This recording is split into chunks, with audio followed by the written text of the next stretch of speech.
ಕೊಲೆಗಾರ ಕುಲಕರ್ಣಿ ಸಂಚು ರೂಪಿಸಿದ್ದ ಘಾತಕ ಕಿರಾತಕರ ಕ್ರೈಮ್ ಡೈರಿ. ಧಾರವಾಡದಲ್ಲಿ ರಕ್ತ ಹರಿಸಿದ ದುಷ್ಟರಿಗೆ ಮೌರ್ಯ ಹೋಟೆಲ್ನ ಲಿಂಕ್. ಕಾಂಪಿಟೇಟರ್ ಆಗ್ತಾನೆ ಅಂತ ಕೊಂದೇ ಬಿಟ್ರು ಪರಮ ಪಾಪಿಗಳು. ಯೋಗೀಶ್ ಗೌಡ ಮರ್ಡರ್ ಕೇಸ್ನಲ್ಲಿ ಕುಲಕರ್ಣಿ ಪಾತ್ರದ ಸ್ಫೋಟಕ ಡೀಟೇಲ್ಸ್.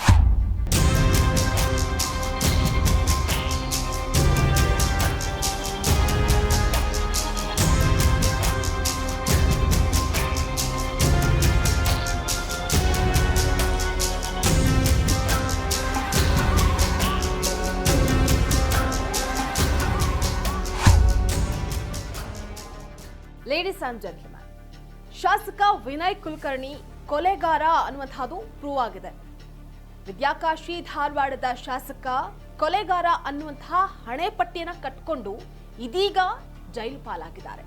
ಜೈಲಿಗೆ ಹೋಗ್ತಾ ಇರುವಂತಹ ಶಾಸಕರ ಸಂಖ್ಯೆಯೂ ಕೂಡ ಹೆಚ್ಚಾಗ್ತಾ ಇದೆ. ವೆಲ್ಕಮ್ ಟು ವಾಂಟೆಡ್ ವಿತ್ ನಿಶ್ಚಿತ. ಇದು ನೆಲ ಜಲ ಭಾಷೆಗಾಗಿ ಪ್ರಾಮಾಣಿಕ ಪತ್ರಿಕೋದ್ಯಮ.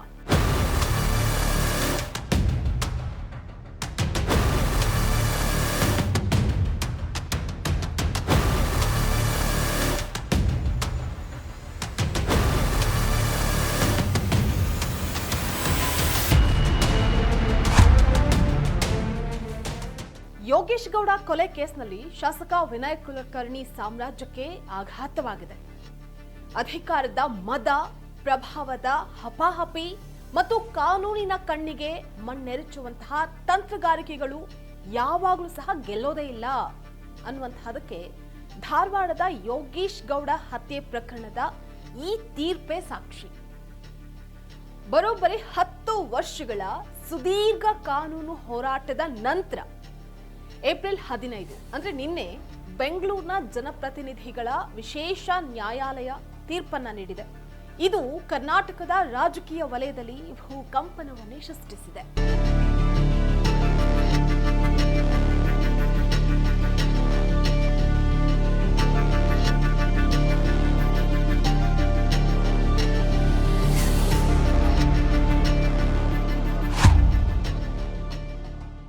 ಎರಡ್ 2016ರಲ್ಲಿ ಧಾರವಾಡದ ಜಿಮ್ ಒಂದರಲ್ಲಿ ನಡೆದಂತಹ ಆ ಹತ್ಯೆ ಕೇವಲ ವೈಯಕ್ತಿಕ ದ್ವೇಷದ ಕಿಡಿಯಲ್ಲ, ಬದಲಾಗಿ ಅಧಿಕಾರದ ಹಾದಿಯಲ್ಲಿ ಅಡ್ಡ ಬಂದಂತಹವರನ್ನ ಸರ್ಸೋದಕ್ಕೆ ನಡೆಸಿದಂತಹ ವ್ಯವಸ್ಥಿತವಾದಂತಹ ಸಂಚು ಅನ್ನುವಂಥದ್ದು ಈಗ ಸಾಬೀತಾಗಿದೆ. ನ್ಯಾಯಕ್ಕಾಗಿ ದಶಕಗಳ ಕಾಲ ಕಾದಂತಹ ಕುಟುಂಬಕ್ಕೆ ಕೊನೆಗೂ ಸತ್ಯದ ದರ್ಶನವಾಗಿದೆ. ಈ ಐತಿಹಾಸಿಕ ತೀರ್ಪಿನ ಹೂರಣ ಮತ್ತು ಒಳಗಣ್ಣಿನ ಇನ್ಸೈಡ್ ಡೀಟೇಲ್ಸ್ ಇಲ್ಲಿದೆ.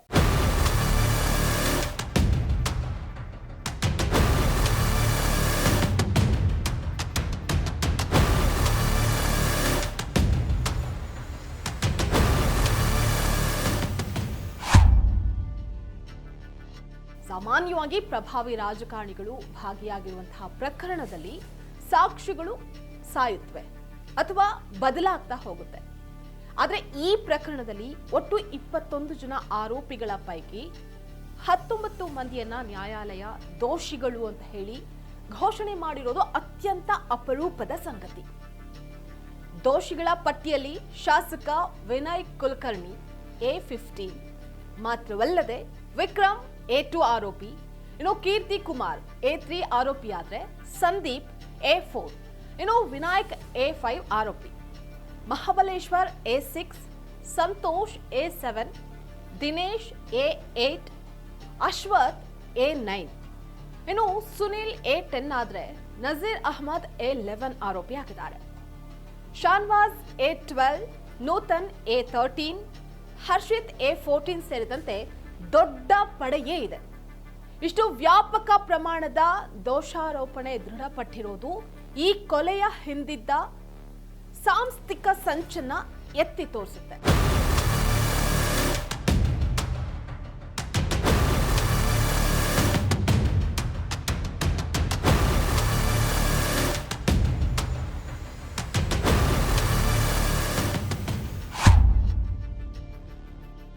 ಎರಡ್ 2016 ಜೂನ್ 15ರಂದು ಧಾರವಾಡದ ಸಪ್ತಾಪುರ ಬಡಾವಣೆಯ ಜಿಮ್ನಲ್ಲಿ ಯೋಗೀಶ್ ಗೌಡ ಹತ್ಯೆ ನಡೆದಿತ್ತು. ಆಗ ಸ್ಥಳೀಯ ಪೊಲೀಸರು ಅದನ್ನ ಆಸ್ತಿ ವಿವಾದದ ಬಣ್ಣವನ್ನ ಹಚ್ಚಿ ಮುಚ್ಚಾಕೋದಕ್ಕೆ ಯತ್ನ ಕೂಡ ಮಾಡಿದ್ರು. ಕೇವಲ 6 ಜನರನ್ನ ಬಂಧಿಸಿ ಕೇಸನ್ನ ಕ್ಲೋಸ್ ಮಾಡೋದಕ್ಕೆ ನೋಡಿದ್ರು. ವ್ಯವಸ್ಥೆಯ ವಿರುದ್ಧ ಮೃತರ ಕುಟುಂಬ ಹಠವನ್ನ ಬಿಡದೆ ಹೋರಾಟವನ್ನ ಮಾಡಿತು. 2019ರಲ್ಲಿ ಈ ಪ್ರಕರಣ ಸಿಬಿಐ ಕೈ ಸೇರಿದಾಗ ಕಥೆಯೇ ಕಂಪ್ಲೀಟ್ ಆಗಿ ಬದಲಾಗಿತ್ತು. ಸ್ಥಳೀಯ ತನಿಖಾ ಸಂಸ್ಥೆಗಳು ಮುಚ್ಚಿಟ್ಟಿದ್ದಂತಹ ರಾಜಕೀಯ ಆಯಾಮವನ್ನ ಸಿಬಿಐ ಬಯಲಿಗಿಳಿತು. ಲಂಚ, ಪ್ರಭಾವ ಮತ್ತು ಅಧಿಕಾರವನ್ನ ಬಳಸಿ ಸತ್ಯವನ್ನ ಹೂತಾಕುವಂತಹ ಪ್ರಯತ್ನದ ಮೇಲೆ ಸಿಬಿಐ ತನಿಖೆಯ ಬೆಳಕನ್ನ ಚೆಲ್ಲಿತು. ತನಿಖಾ ಸಂಸ್ಥೆಯ ಬದಲಾವಣೆ ಹೇಗೆ ಒಂದು ಪ್ರಕರಣದ ಹಣೆ ಬರಹವನ್ನೇ ಬದಲಾಯಿಸಬಲ್ಲದು ಅನ್ನುವಂತಹದಕ್ಕೆ ಇದು ಬೆಟರ್ ಎಕ್ಸಾಂಪಲ್.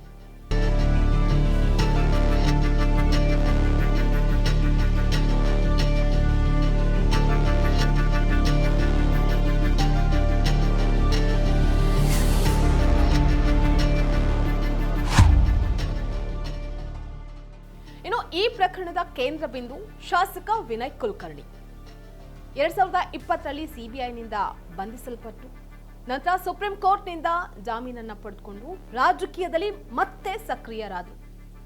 ಈಗ ಕುಲಕರ್ಣಿಗೆ ಈ ತೀರ್ಪು ಸತ್ಯದ ಕಪಾಳ ಮೋಕ್ಷದಂತಿದೆ. ಕೋರ್ಟ್ ಅವರನ್ನ ದೋಷಿ ಅಂತ ಘೋಷಣೆ ಮಾಡಿರೋದು ಅವರ ರಾಜಕೀಯ ಭವಿಷ್ಯಕ್ಕೆ ಬೆಂಕಿಯನ್ನ ಹಚ್ಚಿದೆ. ಇದು ಆಕಸ್ಮಿಕವಾಗಿ ಅಥವಾ ಆವೇಶದಲ್ಲಿ ನಡೆದಂತಹ ಹತ್ಯೆ ಅಲ್ಲವೇ ಅಲ್ಲ. ಈ ಕೃತ್ಯದ ಹಿಂದೆ ವ್ಯವಸ್ಥಿತವಾದ ರಾಜಕೀಯ ಸಂಚು ಮತ್ತು ಅಧಿಕಾರವನ್ನ ಉಳಿಸಿಕೊಳ್ಳುವಂತಹ ಹಪಾಹಪಿ ಇದೆ. ಇದೊಂದು ವ್ಯವಸ್ಥಿತ ರಾಜಕೀಯ ಸಂಹಾರ, ಸಿಸ್ಟಮ್ಯಾಟಿಕ್ ಪೊಲಿಟಿಕಲ್ ಲಿಕ್ವಿಡೇಷನ್ ಅನ್ನೋದು ಪ್ರೂವ್ ಆಗಿದೆ. ದರ್ಪದಿಂದ ಇಂಥವೆಲ್ಲ ಮಾಡಿ ತಪ್ಪಿಸ್ಕೊಳ್ಳಿಕ್ಕೂ ಆಗೋದಿಲ್ಲ ಅನ್ನೋದನ್ನ ಇವತ್ತು ನ್ಯಾಯಾಲಯ ತೋರಿಸ್ಕೊಟ್ಟಿದೆ. ನ್ಯಾಯಾಲಯ ಇವತ್ತು ನಾವು ಗೌರವಿಸಬೇಕಾಗಿದೆ. ಯಾಕಂತಂದ್ರೆ ನಾವು ಯಾವಾಗಲೂ ನ್ಯಾಯಾಲಯವನ್ನ ಗೌರವಿಸ್ತೇವೆ, ನ್ಯಾಯವನ್ನು ಗೌರವಿಸ್ತೇವೆ. ಇವತ್ತು ಅವ್ರಿಗಾಗಿರ್ತಕ್ಕಂಥ ಇದೇನು ತೀರ್ಪು ಬಂದಿದೆ ಇದನ್ನು ನಾವು ಸ್ವಾಗತಿಸಲೇಬೇಕು. ಇನ್ನು ಈ ಪ್ರಕರಣದ ಕಾನೂನು ಹೋರಾಟದಲ್ಲಿ ಮಾಫಿ ಸಾಕ್ಷಿಗಳು ಅಂದ್ರೆ ಅಪ್ರೂವರ್ಸ್ ಪಾತ್ರ ದೊಡ್ಡ ಹೈ ಡ್ರಾಮಾವನ್ನೇ ಸೃಷ್ಟಿ ಮಾಡಿತ್ತು. ಪ್ರಕರಣದ A1 ಆರೋಪಿ ಬಸವರಾಜ್ ಮುತ್ತಗಿ ಮಾಫಿ ಸಾಕ್ಷಿಯಾಗಿ ನ್ಯಾಯಾಲಯಕ್ಕೆ ಬೆಂಬಲವನ್ನ ನೀಡಿದ್ದಾರೆ. A17 ಆರೋಪಿ ಶಿವಾನಂದ್ ಮಾತ್ರ ಕಾನೂನಿನೊಂದಿಗೆ ಚೆಲ್ಲಾಟವಾಡಿದ್ದ. ಮೊದಲು ಮಾಫಿ ಸಾಕ್ಷಿಯಾಗೋದಕ್ಕೆ ಒಪ್ಪಿಕೊಂಡಿದ್ದಂತಹ ಶಿವಾನಂದ್ ನಂತರ ನ್ಯಾಯಾಲಯದಲ್ಲಿ ಉಲ್ಟಾ ಹೊಡೆದಿದ್ದ. ತನಿಖಾ ಸಂಸ್ಥೆಯ ದಾರಿಯನ್ನ ತಪ್ಪಿಸೋದಕ್ಕೆ ಯತ್ನ ಮಾಡಿದ್ದ. ಆದ್ರೆ ಸಿಬಿಐ ಸುಮ್ಮನೆ ಕೂರ್ಲಿಲ್ಲ. ಆತನನ್ನ ಮತ್ತೆ ಆರೋಪಿಯನ್ನಾಗಿಸೋದಕ್ಕೆ ಕಾನೂನು ಸಮರವನ್ನ ಸಾರಿದೆ.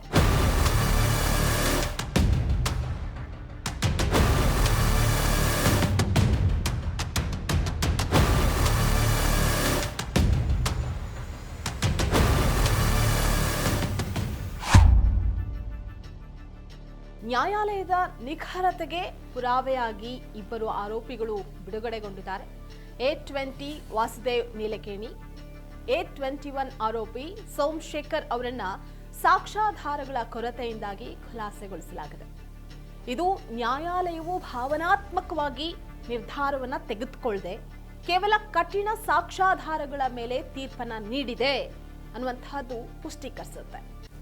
ಏಪ್ರಿಲ್ 15ರ ಈ ತೀರ್ಪು ಕೇವಲ ಒಂದು ಶಿಕ್ಷೆಯ ಘೋಷಣೆ ಅಲ್ಲ, ಇದು ನ್ಯಾಯ ವಿಳಂಬವಾದ್ರೂ ಮರೀಚಿಕೆ ಅಲ್ಲ ಅನ್ನುವಂತಹ ಸಂದೇಶ.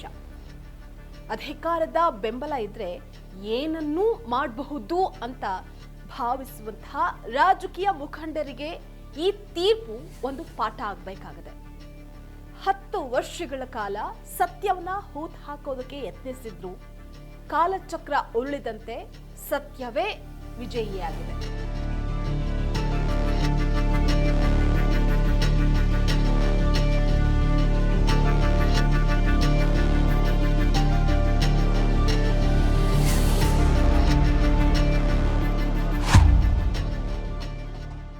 ನ್ಯಾಯ ಸಿಕ್ಕಿದೆ, ಆದರೆ ಹೋರಾಟದಲ್ಲಿ ಕಳೆದು ಹೋದಂತಹ ಆ 10 ವರ್ಷಗಳು ಮತ್ತು ಪ್ರಜಾಪ್ರಭುತ್ವದ ಮೇಲಾದಂತಹ ಗಾಯಗಳು ಅಷ್ಟು ಸುಲಭವಾಗಿ ಮಾಯುವುದಿಲ್ಲ. ಇದಾಗಿತ್ತು ವಾಂಟೇಜ್ ವಿತ್ ನಿಶ್ಚಿತ. ಎಕ್ಸ್ಕ್ಲೂಸಿವ್ ರಾಜಕೀಯ ಸುದ್ದಿಗಳು ಹಾಗೆ ವಿಶ್ಲೇಷಣೆಗಾಗಿ ನೋಡ್ತಾ ಇರಿ ಫೋಕಸ್ ಟಿವಿ.